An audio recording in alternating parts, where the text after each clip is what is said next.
Hello, Redeemer folks. This is Pastor Steve Nall, podcast 43, which I'm titling My Most Memorable Wedding.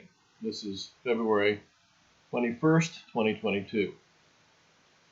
The subject of my sermon this week will be the wedding at Cana from Jesus' early ministry. Following the service, we'll also be showing the wedding at Cana scene from the new video series, The Chosen, which I think brings the text to life. One thing that jumps out from the text of John 2 and the video is the exuberant and, yes, wine-soused community gathering at a Jewish wedding. Many Jewish wedding celebrations went on for a week. We found this same spirit at work in African weddings. Our house in Uganda was a stone's throw from the Anglican cathedral.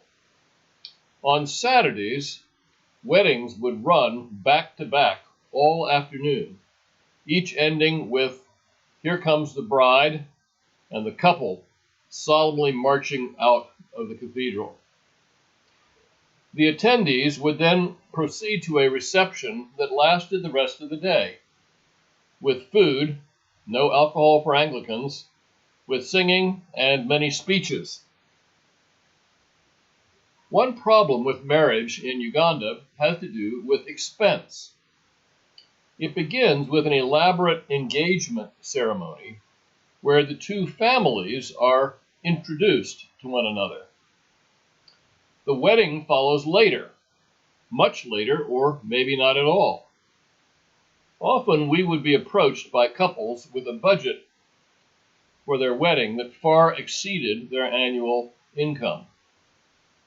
The double financial whammy of engagement and wedding often causes a problem, so that the engaged couple begins to live together as they fundraise, and sometimes they never make it with the final wedding, and this arrangement is called a customary marriage. So, this brings me to my most memorable wedding.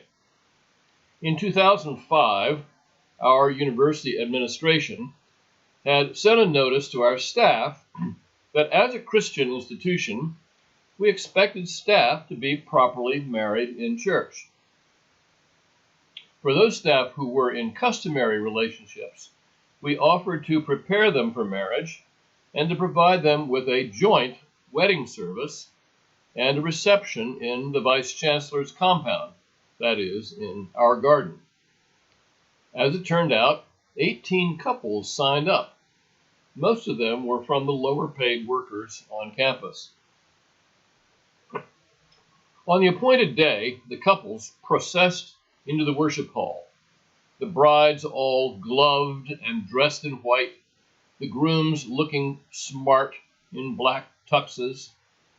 In several cases, their children served as flower girls and ring bearers.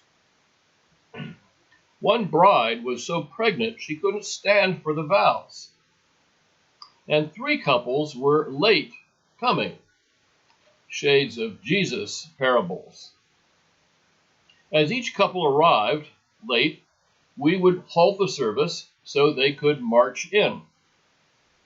The last couple was so late, we had to repeat the vows for them separately. Afterward, everyone came to our garden in a spirit of solemnity and gaiety. Interestingly, the dean of the Makono Cathedral had attended the event. A couple years later, he became bishop and began offering mass weddings in his diocese. Somewhat in jest, I used to say to American visitors, "Don't send us containers full of t-shirts. Send us your second-hand wedding dresses. They will be freshened up and become a treasure to some couple here." I'm attaching a photo of the Bagoli, that is, the newlyweds, as we greeted them to the reception in our garden. Have a good week, friends.